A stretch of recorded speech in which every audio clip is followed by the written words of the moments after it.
দেশে মজুদ গ্যাস দিয়ে আগামী ১২ বছর পর্যন্ত চাহিদা মেটানো সম্ভব বলে সংসদে জানিয়েছেন বিদ্যুৎ, জ্বালানি ও খনিজ সম্পদ মন্ত্রী ইকবাল হাসান মাহমুদ।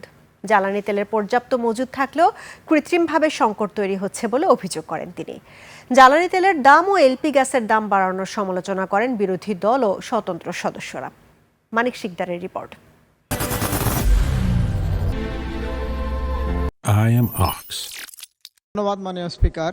রোববার জাতীয় সংসদের ডেপুটি স্পিকার কায়সার কামালের সভাপতিত্বে প্রশ্নোত্তর পর্বে সংসদ সদস্যরা বিভিন্ন সংকট ও দাবি তুলে ধরেন। উদ্যোগ গ্রহণ করেছি, কিন্তু জ্বালানি সংকট ও তেলের দাম বাড়ানো নিয়ে উত্তপ্ত হয়ে ওঠে সংসদ। জ্বালানি তেলের পর্যাপ্ত মজুদ থাকার পরও কেন তেলের দাম বাড়ানো হলো এ নিয়ে প্রশ্ন তুলেন সংসদ সদস্যরা। বাংলাদেশে বর্তমানে কতদিনের অকটেন ডিজেলের মজুদ আছে, কতদিন চলতে পারবে, পাম্পগুলো কেন পর্যাপ্ত পরিমাণ তেল পায় না? এক প্রশ্নের জবাবে জ্বালানি মন্ত্রী জানান, পর্যাপ্ত মজুদ থাকলেও কৃত্রিম সংকট তৈরি করা হচ্ছে।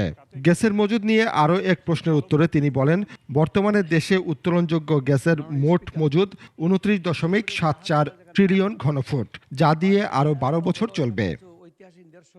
এদিকে মৌলভীবাজার 2 আসনের সংসদ সদস্য নাসের রহমানের এক প্রশ্নের উত্তরে বেসামরিক বিমান ও পর্যটন মন্ত্রী আফরোজা খানম জানান, মৌলভীবাজারের শমশেরনগর বিমানবন্দর চালুর ব্যাপারে সরকারের পরিকল্পনা আছে, তবে সম্ভাব্যতা যাচাইয়ের পর সিদ্ধান্ত নেওয়া হবে।